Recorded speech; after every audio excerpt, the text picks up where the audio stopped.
Selamat pagi, salam sejahtera di dalam kasih Tuhan kita Yesus Kristus, sahabat Zero to Zero.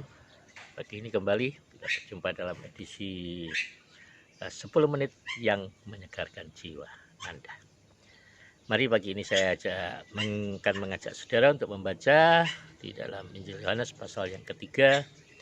Injil Yohanes pasal 3 di dalam ayat yang ke 5 sampai dengan ayat yang ke-8 ya. Yohanes pasal 3 ayat 5 sampai 8. Jawab Yesus, aku berkata kepadamu, sesungguhnya jika seorang tidak dilahirkan dari air dan roh, ia tidak dapat masuk ke dalam kerajaan Allah. Apa yang dilahirkan dari daging adalah daging, dan apa yang dilahirkan dari roh adalah roh. Janganlah engkau heran, karena aku berkata kepadamu, kamu harus dilahirkan kembali. Angin bertiup kemana ia mau dan kau mendengar bunyinya, tapi engkau tidak tahu dari mana ia datang atau kemana ia pergi. Demikianlah halnya dengan tiap-tiap orang yang lahir dari roh. Puji Tuhan. Beberapa waktu lalu saya katakan bahwa ciri orang yang dipenuhi Roh Kudus adalah orang yang selalu merindukan kebenaran di dalam hidupnya. Orang yang senantiasa hatinya akan cenderung kepada kebenaran, ya, mengerjakan apa, bukan kebenaran menurut pikiran sendiri ya, tapi kebenaran menurut firman Tuhan, menurut kehendak Tuhan sendiri. Hari-hari ini banyak orang menilai satu dengan yang lain ya. Bagaimana orang dipenuhi Roh Kudus, bagaimana orang yang masuk surga, bagaimana orang yang berkarunia dan lain-lain. Nah, tapi saya nggak ingin mempersoalkan hal seperti itu. Tiap orang punya pendapatnya masing-masing. Senang dengan yang dijalani, ya monggo-monggo saja, silakan saja saudara ya. Kalau orang bertanya kepada saya, baru saya akan menjawab. Tapi saya nggak suka untuk memperdebatkan apa yang menjadi keyakinan orang lain, saudara. Kecuali kalau orang bertanya kepada saya. Ya, tetapi yang buat saya selalu berpatokan kepada apa yang dikatakan oleh Yesus. Dari buahnya lah kamu akan melihat ya mereka sesungguhnya itu seperti apa, dari buah kehidupannya. Jadi saudara, kalau masalah orang itu nanti mau kemana ya, masuk surga atau enggak, itu bukan urusan saya, itu urusan Tuhan, saudara.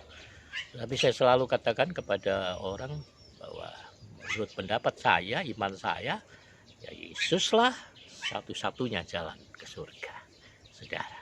Ya, Yesuslah yang akan menghakimi yang hidup dan yang mati.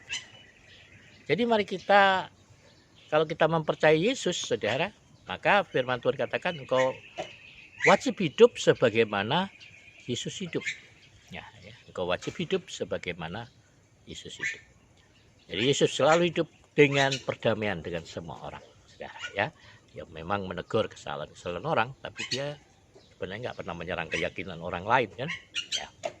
Nah, kita mendiskusikannya boleh, silakan aja. Kalau sudah mendiskusikannya dengan orang-orang tertentu, silakan ya. Nah, itu hak saudara gitu. Nah, tapi saya ingin sekali mengajak saudara untuk mengerti ya tentang kelahiran baru ya. Dilahirkan dari tempat yang maha tinggi, dilahirkan dari atas. Itu pekerjaan Roh Kudus, saudara, bukan pekerjaan kita. Nggak tergantung pada perasaan kita.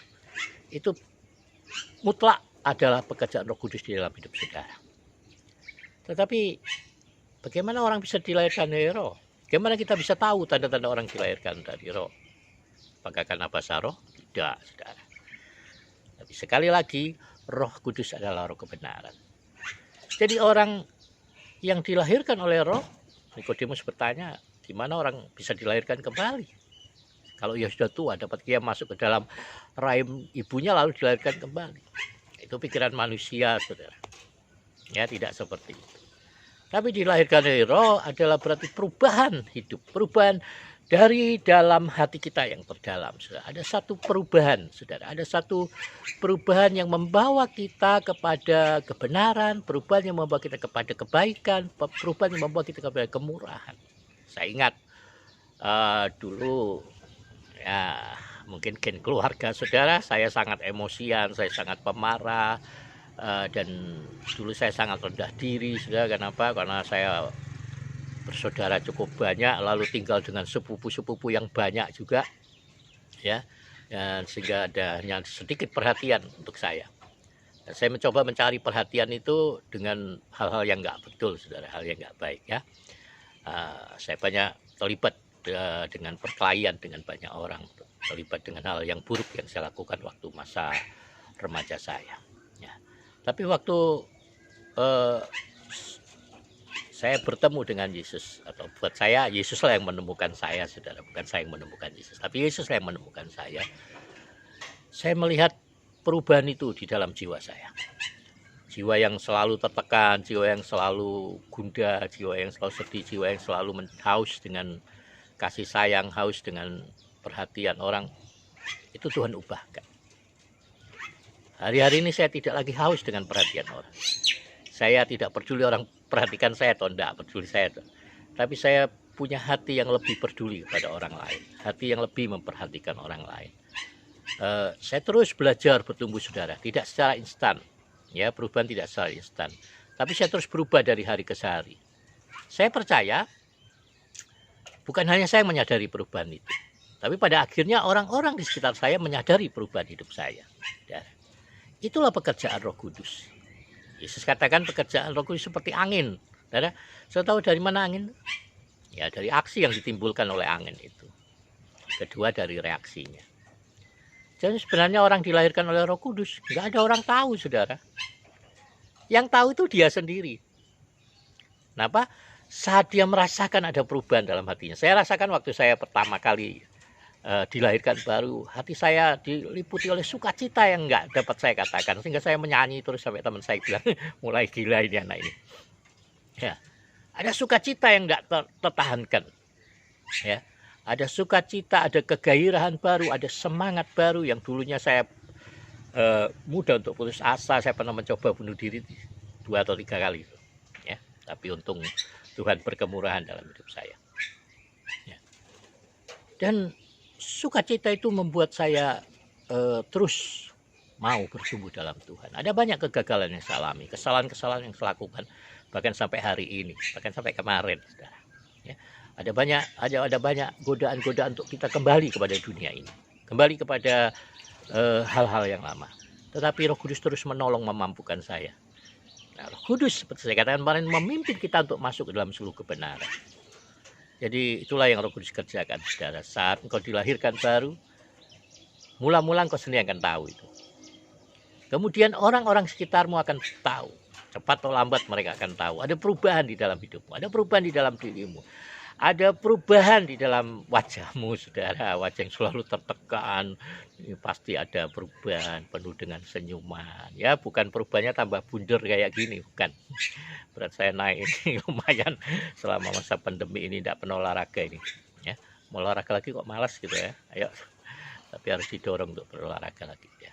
Nah, tapi yang jelas ada perubahan yang menuju kebaikan yang akan dirasakan oleh orang-orang di sekitar hidup saudara, oleh keluarga saudara, oleh tetangga kiri kanan muka belakang, ya. Semua orang akan merasakan perubahan hidup saudara. Perubahan apa? Perubahan yang baik, saudara. Mereka akan melihat wajah saudara penuh dengan sukacita, wajah saudara akan penuh dengan kegairahan untuk melayani Tuhan, untuk menyenangkan hati Tuhan, saudara, untuk berbuat baik kepada setiap orang yang ada di sekitar saudara, yang Tuhan tempatkan di dalam hidup saudara, ya. Jadi saudara, itulah pekerjaan Roh Kudus. Ya, sama seperti angin. Kita nggak lihat angin, tapi kita lihat apa aksi yang ditimbulkan oleh angin dan reaksi yang kita rasakan waktu kita merasakan tiupan angin. Itulah pekerjaan Roh Kudus, saudara. Jadi mari Bapak Ibu saudara teruslah berbuat baik, teruslah bertumbuh di dalam kasih karunia Tuhan, bertumbuh dalam pengenalan akan firman Tuhan, baca Alkitabmu secara teratur, baca dan dengarkan, dan ucapkan terus perkataan-perkataan firman Tuhan yang membangun, memotivasi, menguatkan, menyembuhkan. Tuhan Yesus memberkati kita semuanya, dan sepanjang hari ini jaga kesehatan masing-masing, dan ingat, peliharalah hatimu, maka Tuhan akan memelihara tubuh dan jiwamu. Tuhan Yesus memberkati kita semuanya.